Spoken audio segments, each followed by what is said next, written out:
how I made my kid. This is the...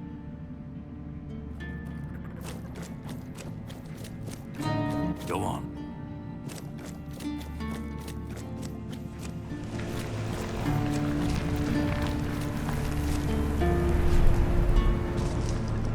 You carried a dying king across the bones of a dying world. Now you stand before what start. I am the reason them. I do not guide. I do not judge. I do not offer meaning. I require that one be made. You have brought now.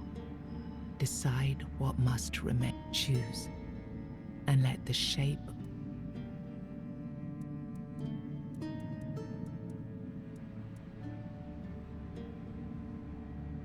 he shall find his way home. The tear between the worlds. You will shape the world.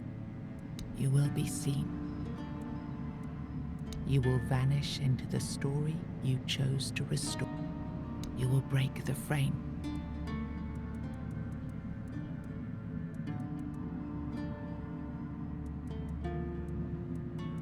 Then the prince will ascend and return to his...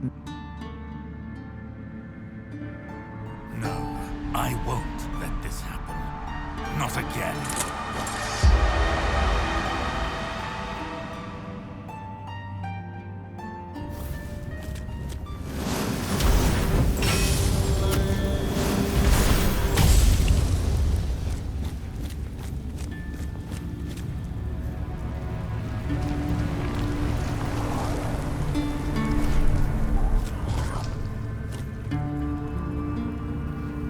You uncovered the truth buried in the weirdness and used it to return Arthur to where he truly belonged, ending the cycle and securing Avalon's future.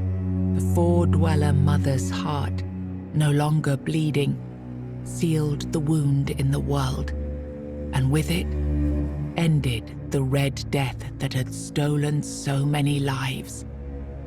And so, the legend of King Arthur began to fade. In its place grew a stronger Avalon, where the weirdness was no longer feared, but understood. With One Eye and Captain Brandon working side by side, the South found a peace it hadn't known in years. The roads stayed open, the fields were guarded, and the people finally felt safe. No longer bound to Camelot or the Knights of the Round Table, it became a land ruled by its own people on its own terms.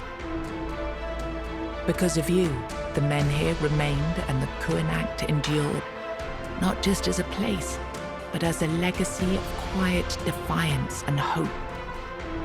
Lord Yvain was remembered as a hero who gathered the wise and set out in search of the Grail, while Kuinact stood as a peaceful haven amid the weirdness. You awakened the giants, only to command their end, leaving no power behind for either side to claim. Without their strength, the balance held, but the divide between Camelot and the Dal Rita remained, wide, bitter, and far from settled. Fergus was named the new Galahad the Loyal. With One Eye and Brandon unable to rally the Dal Rita of the Forlorn Swords, the South remained divided. Fergus prepared Camelot's forces to reclaim the region by strength, determined to restore unity through conquest if necessary. The captain led the South to independence, breaking all ties with Camelot. Under his rule, the Horns of the South flourished. Merchants, pilgrims, and adventurers returned to the roads, and prosperity once again reached the far corners of the land. One Eye ruled the South with the Horns of the South at his side.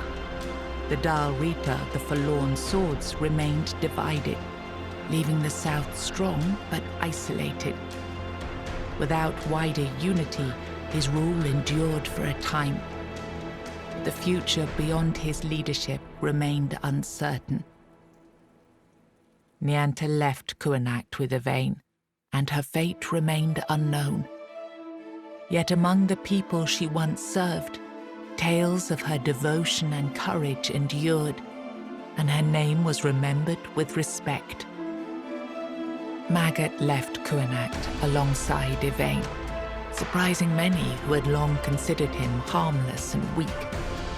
His fate remained unknown, but in time, the people spoke proudly of the last druid, claiming him as one of their own.